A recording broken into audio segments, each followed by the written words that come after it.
La bande-annonce est tombée il y a quelques jours. 277 millions de vues en 48 heures. C'est fou. Le monde entier a les yeux rivés sur Harry Potter. Et moi, en tant que fan qui écoutait les livres, j'ai une seule question. Est-ce que cette fois-ci, on va enfin avoir le vrai Harry Potter? Pas la version raccourcie, pas celle qui coupe la moitié des scènes importantes. Le vrai Harry Potter. Parce que les films, on les aime, mais on sait tous qu'ils ont sacrifié des moments énormes. Et aujourd'hui, je vais te dire exactement ce que j'attends de cette série. Mince, j'avais pas vu l'heure. Commençons par le personnage le plus mal servi par les films selon moi, Dumbledore. Dans les films, Dumbledore, c'est un vieux sage sympathique, avec une longue barbe blanche, attachant, rassurant, mais on sent jamais vraiment ce qu'il est. Dans les livres, c'est autre chose. Et la scène qui le prouve le mieux, c'est le combat au ministère de la magie, dans le tome 5. Avant même que je vous parle du combat, faut que je vous explique le contexte. Hermione, elle est blessée, inanimée. Neville, il a le nez cassé. La cheville de Ginny est brisée et Ron, il est gravement blessé.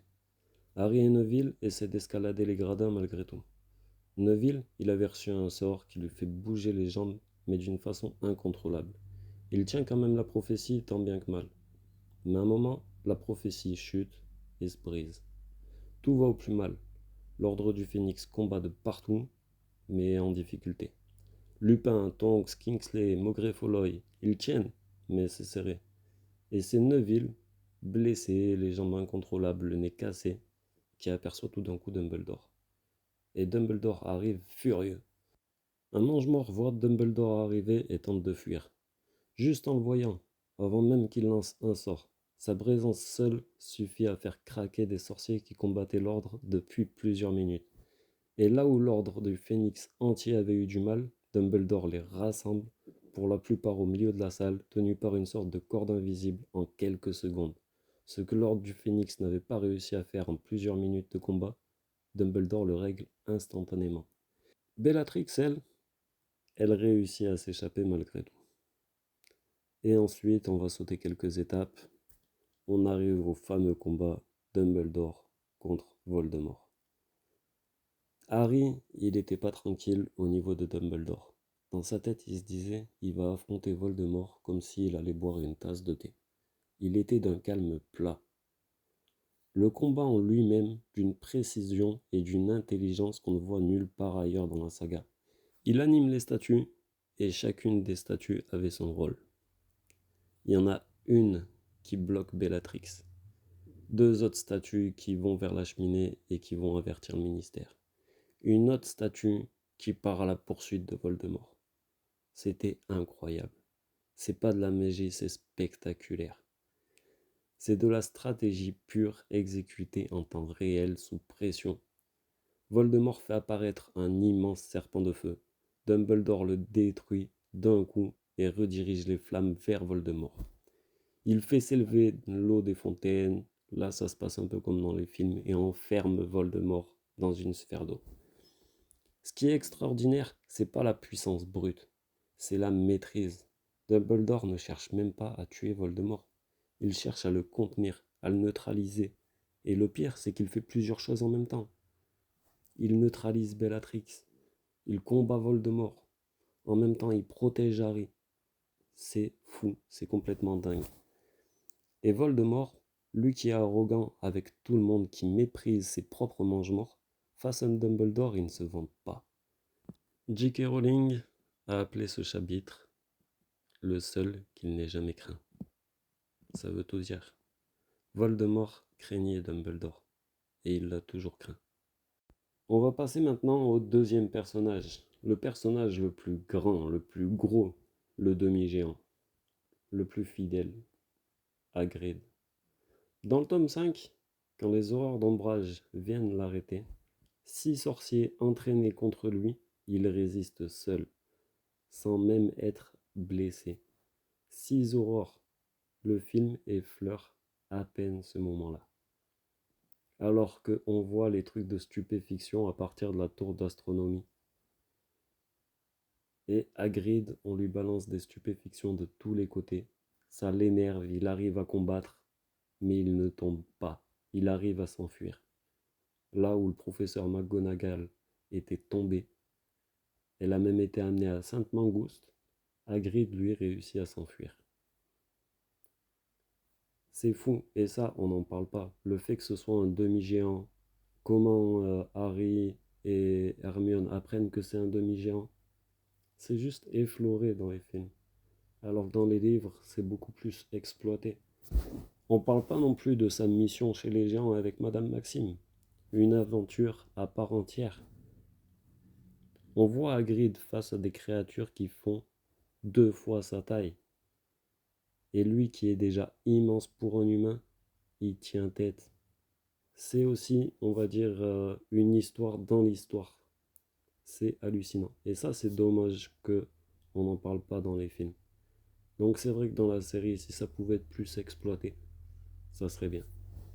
Passons maintenant à la troisième étape de ce que je veux parler. Cette troisième étape, c'est un peu plus le côté émotionnel. On va parler d'un personnage, Neville Londubat, et de ses parents.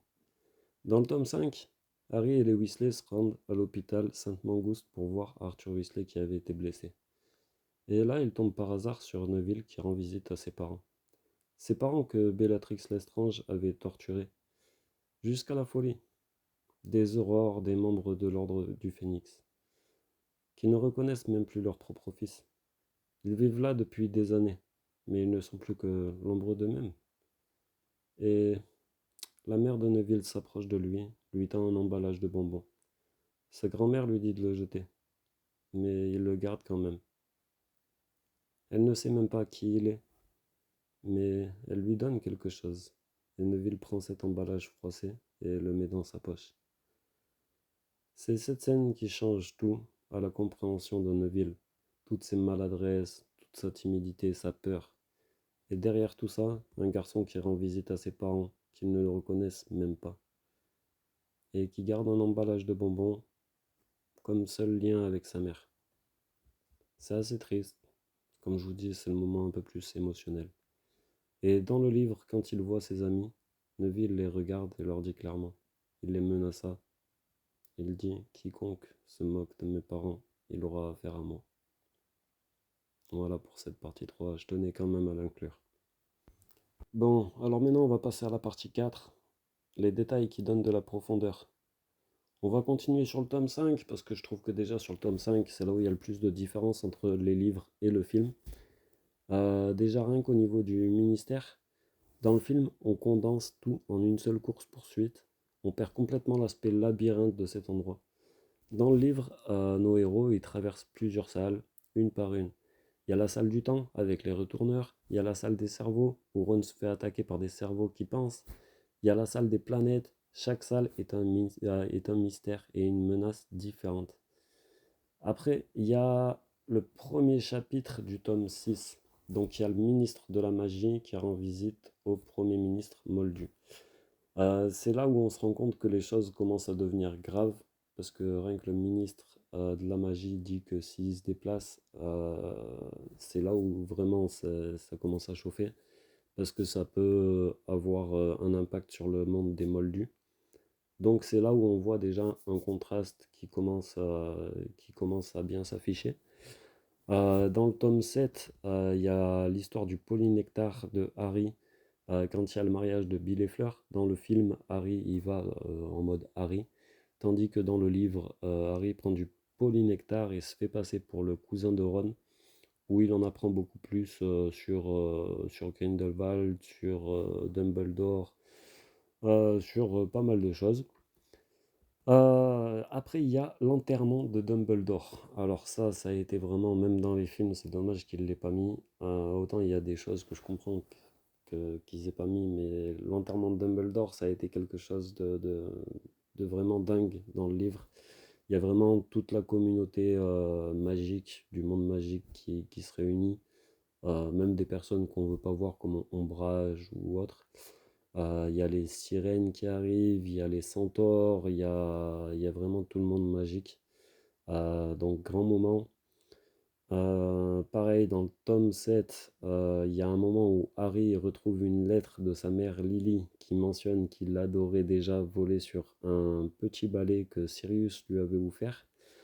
Donc son amour est du Quidditch, le truc avec les balais ou directement, c'est depuis longtemps.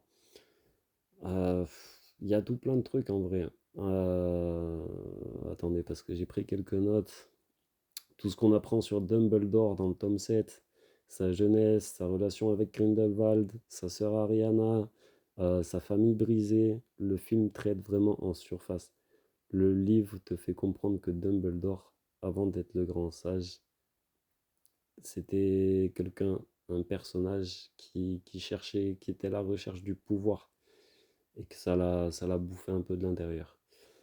Euh, Après, dans les limbes, quand Harry voit Dumbledore une fois qu'il a affronté Voldemort, il y a une grande discussion avec Dumbledore, bien plus grande que dans le film. Ça aussi, c'est important à préciser et ça explique pas mal de choses. Déjà, dans le film, c'est un moment sympathique, mais là, c'est encore plus un moment à faire.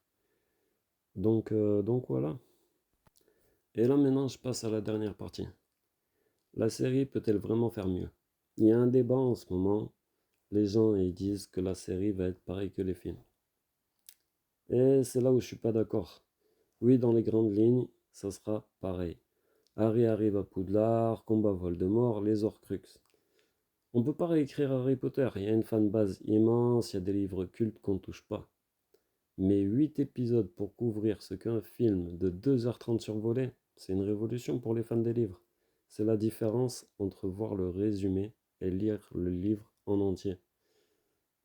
En plus, il va y avoir quand même quelques différences. On va dire que dans le film, tout tournait vraiment autour de Harry Potter. Là, on va voir l'enfance de Hermione chez les Moldus, l'intimité du manoir Malfoy. Il va y avoir quand même quelque chose. Le seul truc que j'ai reproché un petit peu dans la bande-annonce, c'était au niveau des couleurs. Je trouve qu'il n'y avait pas assez de couleurs, que c'était beaucoup plus sombre que dans les films. Dans les films, on va dire que ça s'assombrit au fur et à mesure que ça avance. Mais dans le premier film, ça a quand même un petit côté magique. Voilà. Donc c'est réellement le seul truc que je peux reprocher à la BA. Après, bah, je vais passer à la conclusion du coup, hein. Donc voilà ce que j'attends, hein, le vrai Dumbledore, le vrai Hagrid, les vrais personnages, les vraies histoires qu'on n'a pas dans l'histoire. Euh, voilà, le film est condensé. Qu'est-ce que vous voulez que je vous dise? J'aime les films, j'adore les films, mais j'adore aussi le livre. Et la série a une opportunité que les films ne pouvaient pas exploiter. C'est ça le truc aussi. La série a beaucoup plus de temps. Les films duraient 2 heures, 2 heures et demie. La série sera beaucoup plus longue. Et voilà, ça va faire kiffer un petit peu tout le monde. Que ce soit les fans de films, du coup, ils vont pouvoir revoir le monde de Harry Potter, mais un peu sous un autre angle. Que ce soit les fans de livres, ils vont pouvoir voir visuellement les choses. Voilà, il y a eu pas mal de choses, même Peeves qu'on n'a pas vu, autant même des histoires de Quidditch qu'on n'a pas vu. Il y a pas mal d'histoires en vrai, il y a pas mal d'histoires qu'on voit pas dans les films et que je trouve ça dommage. Après, il y a ce petit côté sympathique où ça revient beaucoup d'années après. Harry Potter, on va pas se mentir, il y en a jamais assez. Donc profitez juste, essayez de kiffer le moment. Ça arrive fin d'année, période de Noël, le monde est magique. Donc voilà, n'hésitez pas à lâcher le petit commentaire, à dire ce que vous en pensez. Euh, et puis voilà, passez une excellente fin de journée. Merci à tous.